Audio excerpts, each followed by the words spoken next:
Ladies and gentlemen, welcome to NXT The Game Season 1, Episode 38. We are in December now, Week 1, in front of 4752 at Maine's All Fond Arena. We're going to get straight into the action tonight, and we're going to start off with Paul Ellering, Akam Razor, and TM61, a 73 B- rating, so not bad to start the show. Paul Ellering and his Authors of Pain are in the middle of the ring with a microphone and the NXT Championships around their waist. Paul Ellering says that just because they aren't scheduled to defend their NXT Tag Team Championship tonight doesn't mean his Authors of Pain aren't ready to fight. Paul says that he's asked for a match tonight, and William Regal told him he had no shortage of people wanting to knock AOP down a notch. This prompts Nick Miller and Shane Thorne, TM61, to come out, and they will be facing the Authors of Pain in the opening match tonight. So, announcing quality lifted, commentary lifted, strong start, hotter, Akam was a real star, Shane Thorne dreadful. This is great. As I keep saying, the Authors of Pain are just completely just boosting and boosting and boosting. No work or improvements. They started, I think, at like a 20 over this, and they're like at 50 now. They've just been absolutely amazing. All right, in the opening match. In a decent match, the Authors of Pain, not surprisingly, defeat TM61 when Razor hits Nick Miller by pinfall with the Super Collider. Razor gets the pin this week over Nick Miller. The Authors of Pain continue their absolutely unopposed dominance over the NXT roster. Razor and Paul Ellering have great chemistry. The match got the crowd hotter. 67 performance ratings for the Authors of Pain, 58 and 56 for Miller. Not bad as well. Worker improvement. Nick Miller is improving in flying. Thorne in performance. Akam in performance. And this is great. Both Authors of Pain are continuing to grow. TM61, our other non-DIY face team that's pretty over, putting a good over tonight. But in the end, everyone's falling to the Super Collider right now. 65C. Not bad. Next, Tom Phillips, Nigel McGuinness, and Steve Corino welcome us to NXT.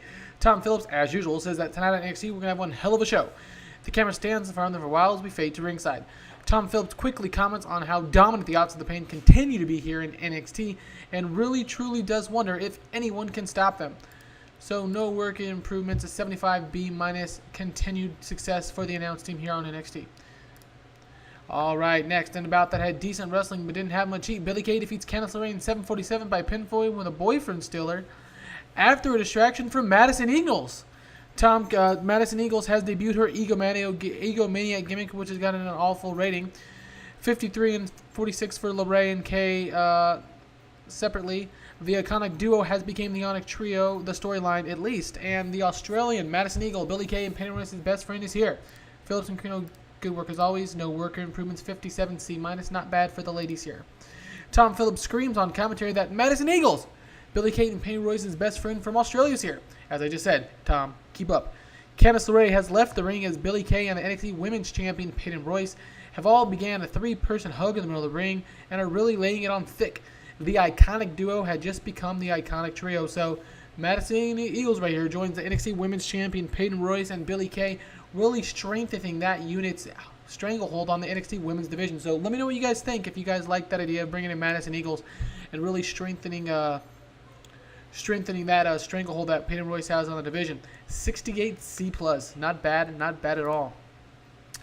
We quickly see now backstage the cameraman finding the NXT #1 contender Ruby Riott looking a bit unsure, shaking her head, seemingly a bit nervous about getting a fair shake now.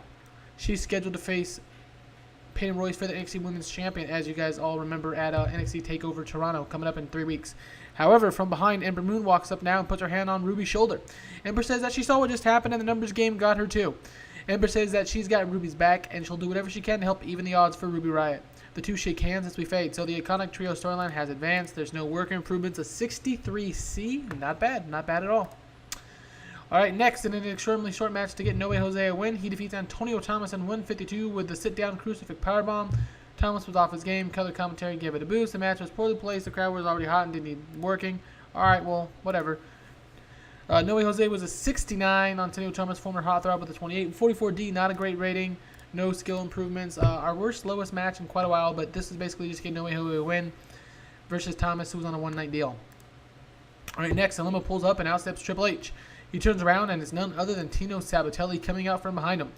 They head towards the entrance. So Triple H 72 B- with Tino Sabatelli, trying to get Tino Sabatelli over here. As you recall, Tino Sabatelli has had it in with William Regal for a while. They've been feuding. He came back, wanted a match, was put against a match against Tyler Bate, walked out of the match, wasn't ready, and Triple H is bringing him back to NXT. He's one of our hot prospects that we want to work on going forward because, with the NFL background, he's going to get us a lot of publicity. So 72 B-. We see Adam Cole walk into the ring. He's facing TJ Perkins, TJP coming up next.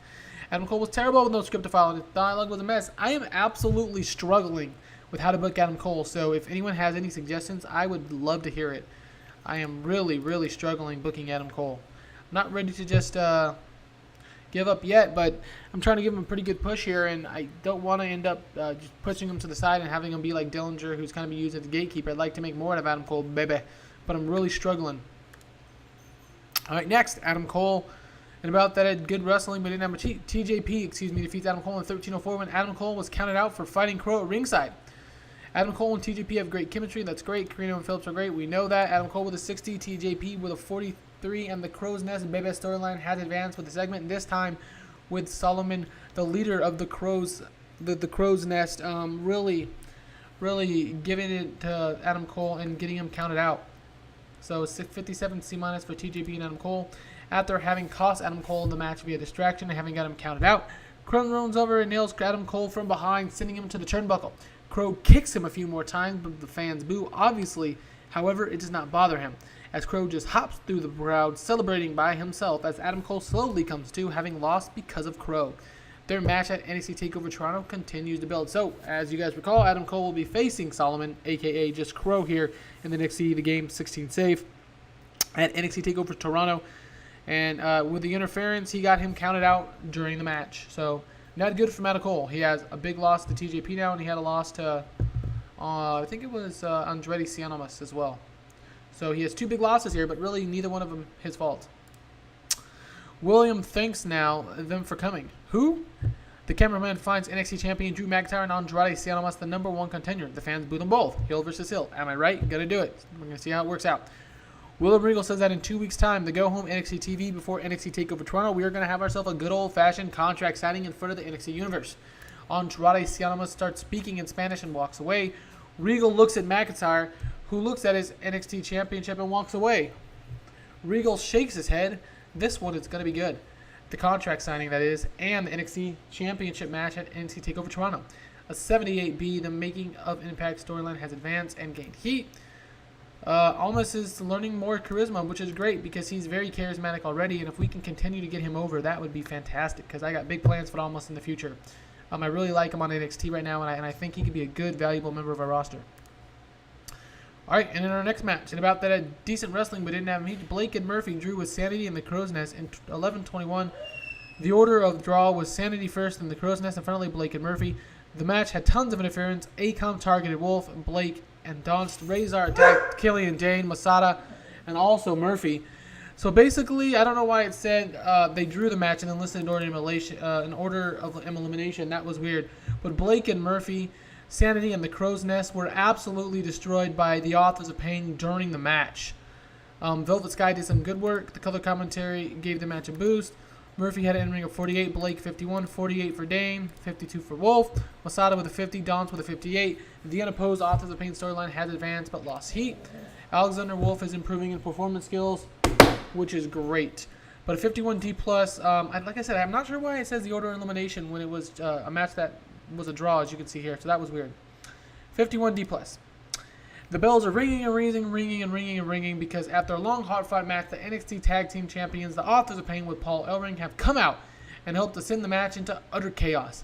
After all are laid out, a microphone is in the hand again of Paul Ellering. Ellering says a triple threat to see who faces his Authors of Pain is not going to work for the Authors of Pain, as they defeated everyone already. He drops the mic and begins to lead, but NXT Commissioner William Regal's theme hits now. He's been very, very busy tonight. So the unopposed storyline, which decreased, has increased again. Commentary boost, announcing boost, worker improvements, no worker improvements, and an 88B+ for the Authors of Pain, who are absolutely fantastic. My lord, I know I say it every time. I'm just very excited that the Authors of Pain have been so dominant. All right. William Regal, another 88B+. Wow. William Regal angrily screams now at Paul Ellering. He says he's right. It is bullshit. You have defeated all these teams. Regal walks around pissed off. So you know what? Regal says at NXT TakeOver Toronto, it's going to be the Authors of Pain defending their NXT Tag Team Championships against Blake and Murphy, Sanity, and the Crow's Nest in a fatal 4-way match. So, again, 88B+ back-to-back segments for the Authors of Pain. We are going to continue to push them strong and heavy because they are the best thing we got going right now And the tag team division has been absolutely fantastic. ACOM looks good. The Adipose storyline has advanced and gained heat. Commentary's been great. There's no skill improvements, but an 88B+. This is exactly what we wanted from the Authors of Pain and William Regal here. They're really lifting up this division. Andrade Cien Almas now is seen on the phone talking in Spanish very quickly. He seems to be getting more and more excited as he speaks. He faces Drew McIntyre at NXT TakeOver Toronto for the NXT Championship in just 2 weeks. So Almas didn't get a charisma improvement this time. No specific comments, but a 76B+ is absolutely fantastic. Almas and Drew McIntyre is looking to be a pretty great match. Hopefully, at least the in-ring styles, their ratings look good. They look similar, so hopefully they have, hopefully they can work together. We'll see. All right, next match. Next segment. William Regal is shown in his office as he walks in. Regal greets him, but then notices Tino Sabbatelli walking in and his posture changes, though William Regal still shakes his hand, being a gentleman that he is. William Regal asks Triple H how he's been, in which Triple H replies, fine. Triple H says he saw the footage of Tino versus Tyler Bate, and it's a joke how Tino wasn't given an ample time to get ready. He was signed to NXT from the NFL and, of course, needs training time. He's working at the Performance Center day in and day out. Regal nods agreeing and reacts and says to Triple H that he's been acting like an ass. Triple H smirks, semi-agrees with Regal, which causes Tino to smirk too. He says that it may be good. Triple H says, be that as it may, he's good for business. He's a great body and a great face of NXT brand, and given that, he's granted Tino a match at NXT TakeOver Toronto against Tyler Bate for the NXT UK Championship. Regal seems confused as to why he's been gifted a championship match at that. Tino says the era of Tino starts in 3 weeks, and we fade. Regal's not happy, but I'm pretty sure Regal's kind of confident Tyler Bate can take care of Tino Sabbatelli. But regardless, this is the big match for Tino Sabbatelli against Tyler Bate, who's going to be defending his NXT UK Championship out of nowhere against against Tyler Bate, who hasn't really earned it. Tino hasn't earned it. Triple H came across well. William Regal came across well. Tino came across lost. I tried for it. I saw what I could do. Let Tino run wild because I had William Regal and Triple H as big support here, and he failed. So we will not be giving Tino much mic time in the future for a while. He's decent charisma, but he's not over at all whatsoever. 70 C+ rating for this segment. NXT storyline has advanced and gained heat. Tino is showing more charisma, though, so what I was nervous about, he just showed that he's gaining in, so that's great. All right, the next segment, which is our main event, I believe. In a decent match, Christopher Daniels and the Young Bucks defeat Aleister Black and DIY in 1728 when the Fallen Angel Christopher Daniels defeats Johnny Gargano by pinfall with a quick roll-up out of nowhere. Ciampa Gargano with a 59 and 60, Black with a 58, Jackson and the Jacksons with a 64 and 69. That is the Young Bucks. Downs with a 64 has advanced. Star Factory has lost heat. That's the Aleister Black versus Christopher Daniels storyline. Worker improvements. Johnny Gargano is improving in performance. Aleister Black is improving in performance, both of which is fantastic. Black, I want to push big time going forward. Same thing with Gargano. 68 C+ for the main event on NXT this week. Not bad at all. The closing segments notes. Tom Phillips does that at a quick roll-up, and the Bucks just got DIY. The Young Bucks are jumping up and down, celebrating their big victory thanks to Christopher Daniels as he stares a hole into Aleister Black, not playing up their antics, in which Aleister Black returns the same type of look. The camera hits Tommaso Ciampa checking on Johnny Gargano, and NXT fades out for this week, with Christopher Daniels and the Young Bucks picking up a monstrous victory just a few weeks away from NXT TakeOver Toronto with 78B rating. Phillips, who'd been great all night, was weak in the main event. The segment of better announcing. Jackson was good. Other Jackson, Nick was good, both which have advanced. The fan favorites and the Star Factory have advanced and gained heat.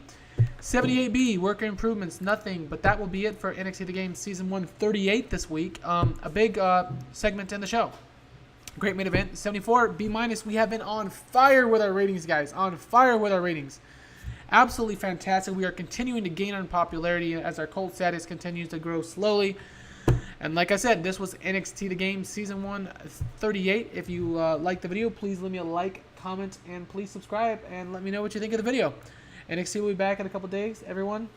For me, this is Cohen. Have a great day. Bye. Signing out.